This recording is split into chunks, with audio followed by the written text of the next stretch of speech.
نحمدہ و نصلی علی رسول الکریم اما بعد فاعوذ باللہ من الشیطان الرجیم بسم اللہ الرحمن الرحیم۔ ایک اور روایت میں ہے جو کہ 10ویں محرم کو 4 رکعت نفل اس طرح پڑھے، ہر رکعت میں صرف فاتحہ کے بعد 15 مرتبہ سورۃ اخلاص پڑھے تو اللہ تعالیٰ اس کے 50 سال کے گزشتہ اور 50 سال کے آئندہ گناہ معاف فرما دے گا اور اس کے لیے نور منبر بنائے گا۔ عاشورہ کی رات کو جو کوئی 2 رکعت نفل اس طرح پڑھے کہ سورۃ فاتحہ کے بعد ہر رکعت میں 3 مرتبہ سورۃ اخلاص پڑھے تو اللہ تعالیٰ اس کی قبر روشن رکھے گا۔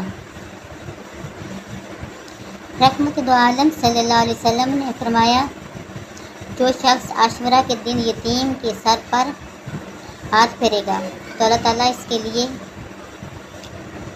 یتیم کے سر کے ہر بال کے بدلے ایک درجہ بلند فرمائے گا۔ عاشورہ کے دن غسل کرنا بیماری سے بچاؤ کا سبب ہے۔ حضور نبی کریم صلی اللہ علیہ وسلم نے ارشاد فرمایا، جو شخص عاشورہ کے دن غسل کرے گا تو سوائے موت کے کسی لا علاج مرض میں مبتلا نہیں ہوگا۔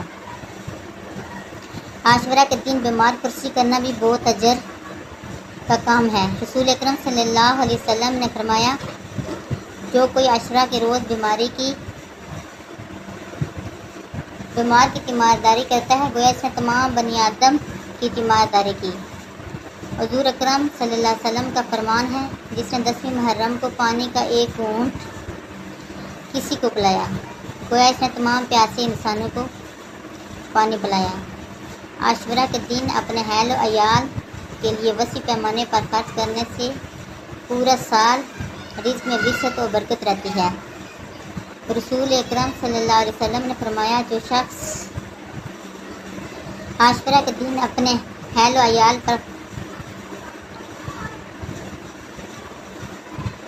خرچ کرے گا تو اللہ تعالیٰ اس پر سارا سال وسعت فرمائے گا۔ حضرت ابن عباس فرماتے ہیں کہ ہم نے اس کا تجربہ کیا ہے تو وسعت ہی پائی ہے۔ مسلمانوں کو اس دن وسیع پیمانے پر